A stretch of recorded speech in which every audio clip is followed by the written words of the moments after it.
আসসালামু আলাইকুম। ওয়ালাইকুম সালাম। দাদু কেমন আছেন? আল্লাহ রাখতে ভালো, আপনারা তো ভালো আছেন? আলহামদুলিল্লাহ ভালো আছি। দাদু আপনার নামটা কি? মোহাম্মদ আবুল কালাম কালু। আবুল কালাম কানু। হ্যাঁ। আপনার বয়স কত হবে?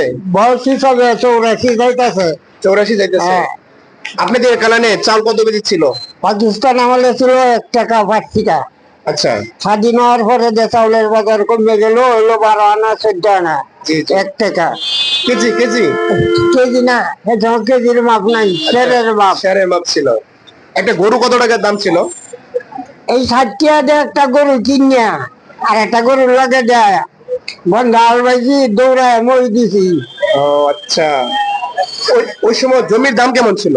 ওই কিলো কিলো টাকার বিলের জমি 50 টাকা কাটাও আমি 10 কানা মাটি ফুরাইলাম 50 টাকা কাটা। 50 টাকা কাটা। হ্যাঁ। আপনি কি জানতেন যে চাউলের দাম এত হবে, গরুর দাম এত হবে? না, ভাবছি না।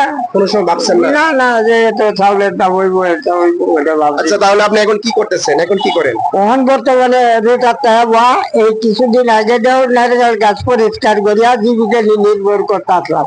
আচ্ছা, আপনি কি এখন চোখে দেখেন? আল্লাহ যথেষ্ট দেয়াইতেছে। একা একা চলাফেরা করতে পারেন? হ্যাঁ, ইনশাল্লাহ চলাফেরা করতে পারি, কষ্ট হয় এখন। আচ্ছা, চলাফেরা একটু কষ্ট। ঠিক আছে। দাদুর জন্য সবাই দোয়া করবেন, আমার জন্য সবাই দোয়া করবেন। দাদু যেন ভালোভাবে চলতে পারে চোখে দেখে। তো আজকে এই পর্যন্তই।